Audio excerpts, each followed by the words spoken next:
almost like they were posed. The life-size Raggedy Ann and Andy style stuffed dolls were non-threatening in appearance. They might have even been cute under different circumstances. That is, if they weren't just propped up against trees in the forest directly behind my house. I was so weirded out by their random, unexplained placement back there that I dragged them one by one to my living room to solve the mystery. That was my first mistake. At the time, I didn't realize the vaguely human-looking dolls with blank smiles and dead eyes had battery-operated microprocessors to verbally engage their human counterparts. Frankly, I didn't know what to do with them. I finally decided to sit them upright in chairs as if they were living people. At the time, it seemed the most natural thing to do. As I positioned them like unexpected house guests waiting for tea, I discovered the switch on the left side of each body. As a man of action, I elected to turn them on to see what would happen. That was my second mistake. Without justification, I hoped answers would magically present themselves as to how they happened to be placed behind my home. I live at the edge of a national forest with so few neighbors that you can count them on one hand. I guarantee none of them would buy creepy adult-sized animatronic dolls or abandon them in the woods. I know that. The mystery definitely bothered me, but at that point, the feeling was closer to puzzlement than fear.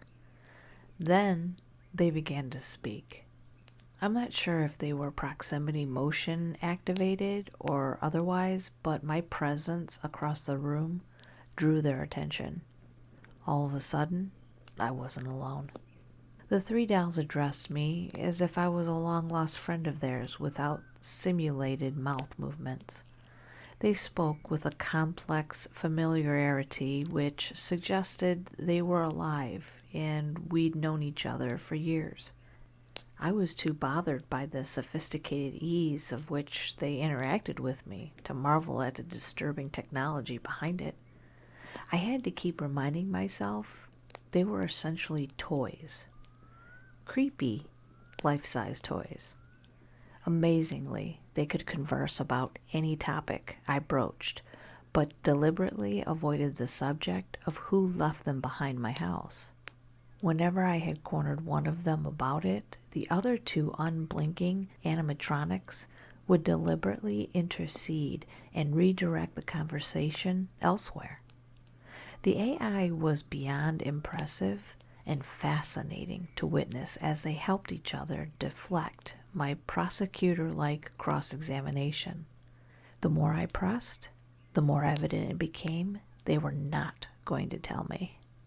They obviously knew the truth, but simply refused to answer, and that terrified me far more than anything else. These creepy dolls had both the knowledge of the answer and the strong will to refuse. I'd grown way beyond fatigued by the polite subterfuge and masterful game of redirect with see, speak, and hear no evil, as I'd mentally dubbed them. I allowed my normal tendency of being polite to prevent me from just turning them off. They were so lifelike in generalized ways, it seemed rude. For the first time since the one-sided conversation began, I grinned briefly at the preposterous idea of caring about the potentially hurt feelings of discarded toys I'd stumbled across in the forest. It was absurd. They were inanimate machines, for heaven's sake. My lingering worries were laughable, and yet something I couldn't articulate prevented me from just ending the artificial experience. I was so caught up in the perceived realism of the situation that I couldn't shake my undeserved respect for them. Reminding myself of the truth failed to take any traction. Their unthreatening faces distracted me until I suspected I was losing my mind. Finally, I'd had enough of the hypnotic fantasy and metaphorically shook myself awake. When I stood up in determination to switch them off, the situation escalated considerably. "What are you doing?" The male doll spoke with alarm. The pitch in its animatronic tone rose midway through the sentence.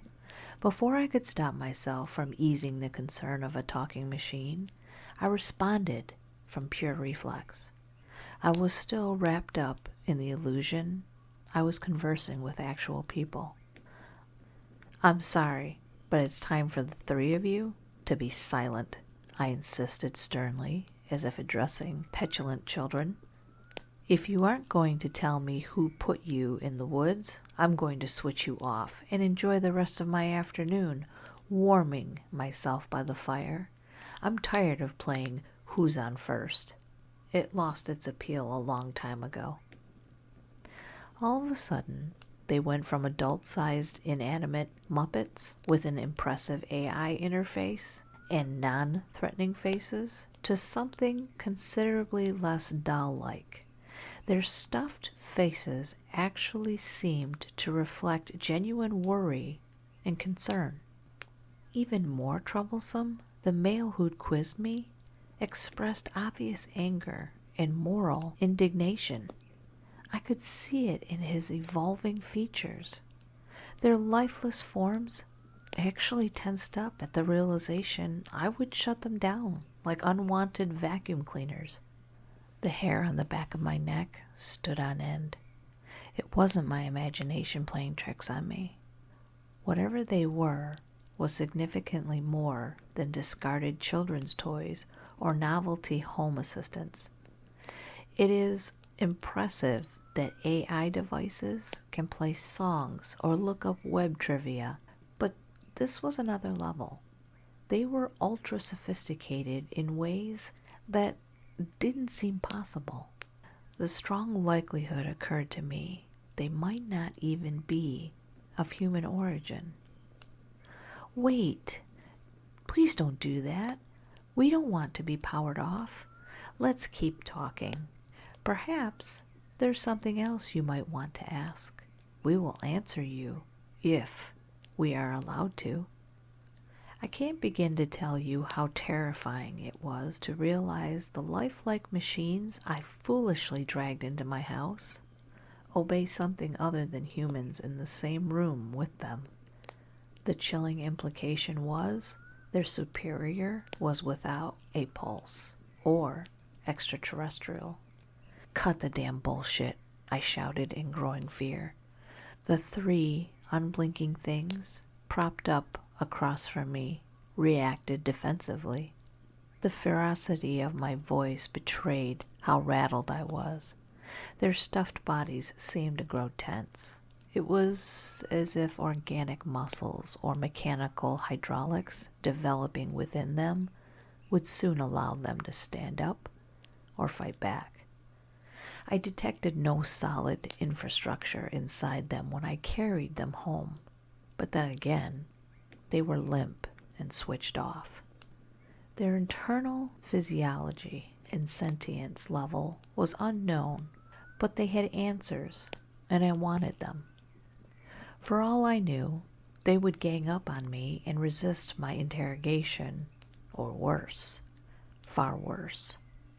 I realized it was prudent to play along with the unfolding charade and leave them awake. That was my third mistake. "No person left us in the woods," the female offered matter-of-factly. "We came to this national forest on an important mission. Unfortunately, we aren't allowed to divulge the details to you at this time."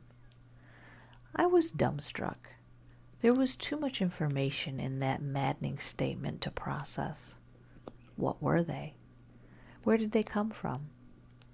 Why were they on a mission behind my house of all places? The third of them seated in the recliner was more androgynous in generalized features. It had remained mostly quiet and allowed the other two units to carry the disturbing narrative up until that point. Now, number 3 took up the macabre conversation, and I forced myself to focus my attention toward its stoic, expressionless gaze. I wasn't sure if I could handle much more. My emotions ran the full gamut from amused, deeply curious, and also, simultaneously, horrified. You aren't ready to hear the truth from us. We are required to pacify you and obfuscate the facts until the time arrives when you are better prepared to accept what we were sent here to do. Defiantly, I pointed out that they were switched off when I discovered them. That was hardly the condition you'd expect in control mechanisms to be in if they'd arrived here on a mission purely by themselves. My point was that something other than them had switched off their power buttons. Admittedly, I was damn proud of my deductive reasoning and waited for an explanation, or more likely, an excuse. They'd already admitted to deceiving me earlier via obfuscation of facts. When no retort immediately came, I assumed I had caught the cute cloth doll cannibal in a broadening lie. Outside, night had fallen. As creepy as it was to think I was entertaining sophisticated dolls in the daytime, it was indefinitely worse. I realized I had 3 advanced beings of unknown origin and motive lingering in the darkened room just a few feet from me. Only the flickering flames of my fireplace illuminated their inhuman forms, studying me for weakness. It was the same enveloping darkness of the uninhibited forest behind my house, which swallowed the ambient neighborhood light and teased my subconscious fear of the unknown. Were they sent on a mission to kill me? To kidnap me for biological study and dissection? Had I aided in my own demise by delivering complex artificial organisms of possible alien origin over my threshold like Trojan horses? My heart raced at the broad possibilities. Then I swear to you, the faintest hint of a smile appeared simultaneously on their sullen, manufactured faces and cold button eyes. They became more alive by the moment. It's like they sensed and consumed the negative energy my developing fear generated. I realized I was giving off damaging biofeedback which they would use against me. I found myself trying to put on my best poker face against a trio of deceitful serpents with happy faces. We turned ourselves off, the male offered smugly. It was decided by us to conserve energy until the day you finally discovered and delivered our hibernating vessels inside. It was all according to plan. The other 2 turned slightly with mechanical precision toward the speaker, as if to confirm his delayed explanation. With synchronized nods, they attempted to add credibility, but I wasn't buying it. Still, seeing physical animation beginning to occur was unbelievably jarring. Initially, only the voices were simulated by a speech center within the body. Then came the noticeable tensing of their physiques when reacting in a more organic way. Now they were able to actually move their heads and form facial expressions. What would come next? It was obvious. Their physical capabilities and degree of human mannerisms were developing exponentially as the afternoon passed.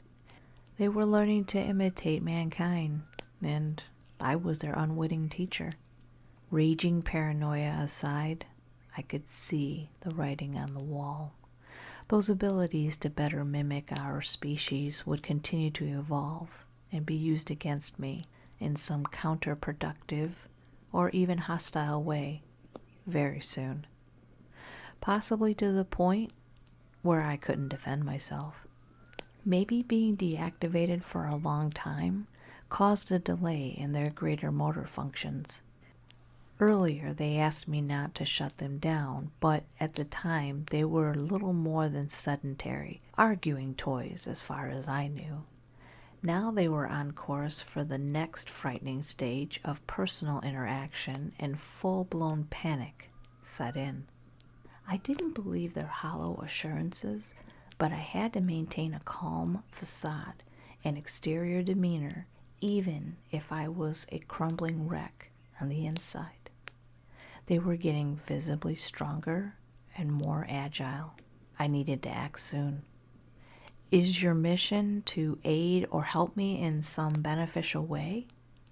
It was a clear-spoken query.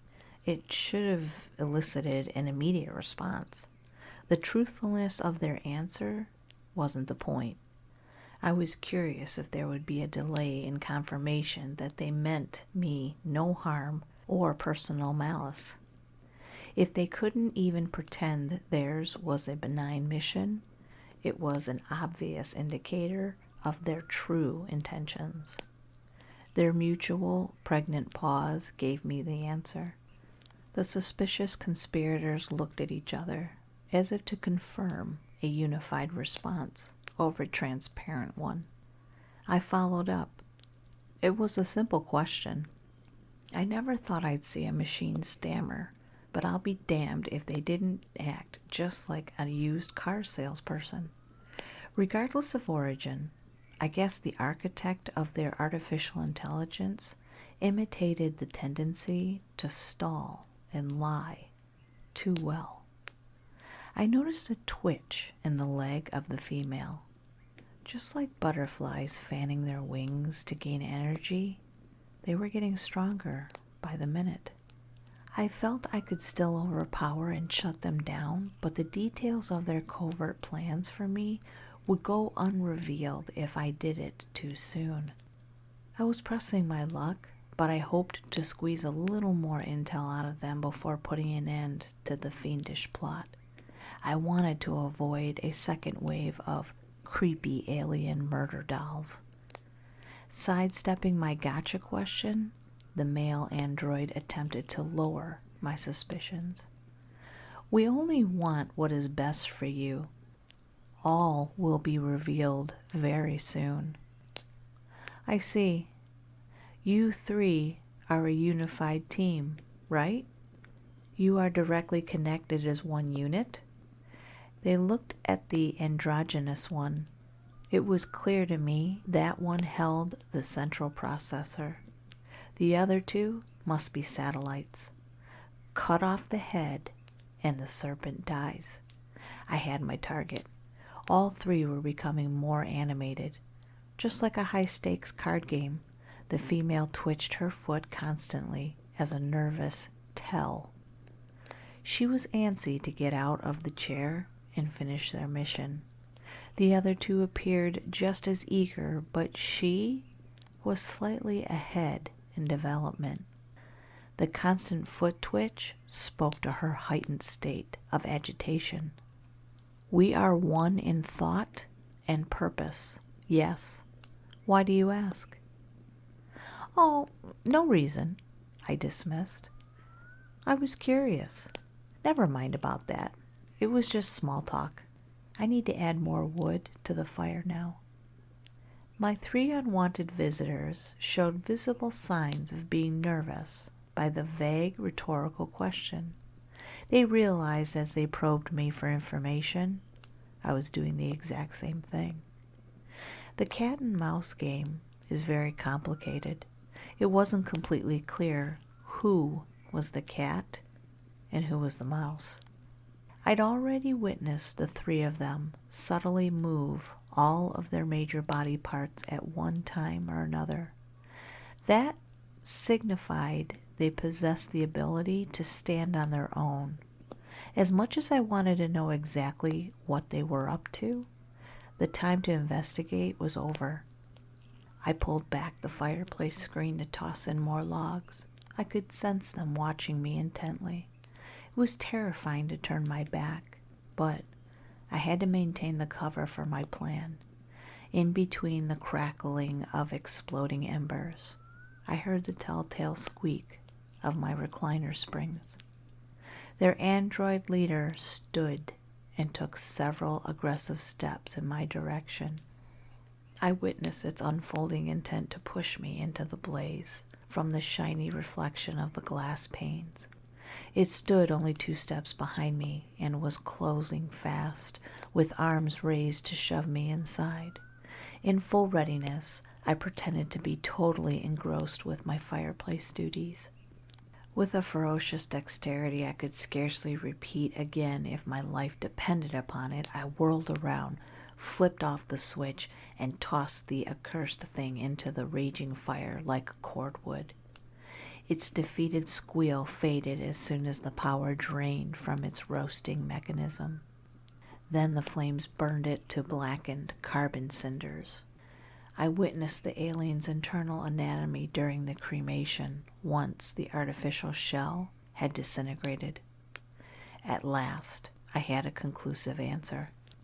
It happened so fast the remaining 2 didn't even know what hit them. They were stunned into a stammering fit when the main processor of their unit shut down and fully incinerated. Then I snatched up the male android and switched him off before he could recover or fight back. As soon as his stuffed torso flew into the pyre, the remaining unit kicked into high gear. She sprang off the couch with grace and coordinated poise the other 2 couldn't have fathomed. She was the ninja of the trio. There was no other way to describe her but fully pissed off and incredibly enraged. All pretense was dropped, and the proverbial knives were out. She lunged at me with the strength of self-preservation fueling her actions and guarded her vulnerable left side masterfully. There was no way I could easily flip the switch and put an end to the crazy game I was entangled in. The advantage of surprise had served me well until then, but it was lost now. She knew what I intended to do. I had to find another way. The fireplace poker was handy, so I used it to foil her forceful attacks like a blunt sword. By the primal sounds of the android's ferocious efforts to kill, you would have thought a human being was inside that stuffed doll-like shell. I wailed on my opponent like a swashbuckling fighter until I was panting and out of breath. Physically, I'm ashamed to admit, we were pretty evenly matched. Unfortunately, I was growing fatigued and losing my stamina. I switched gears to incorporate more cerebral tactics into the battle. "Dear heavens," I gasped in mock desperation and exaggerated fear. "You have a Black Widow spider on your shirt." Just as my Who's on First Abbott and Costello reference surely escaped the 3 of them earlier, my ridiculous spider ruse was definitely a long shot. I didn't expect it to work, but human humor was the one area they hadn't quite mastered. When she paused for a split second to glance downward at the location I was transfixed upon, I used the golden opportunity to smack the off switch with the fireplace poker. In the microsecond before the power faded, the spark of realization and resentment washed over her dying cognizance. It was beautiful. The last thing I witnessed before adding her ashes to the pile of soot were the incomplete beginnings of a smirk. "My best interest, indeed," I spat. I still don't know why aliens would send 3 AI units to kill me. Nor do I understand the logic of leaving them deactivated behind my house, but I can't argue that I fell for the damn Trojan ruse. Let my rookie mistake be one you avoid. If you encounter cute-looking life-size dolls somewhere near your home, resist the urge to switch them on or bring them inside. It's a trap.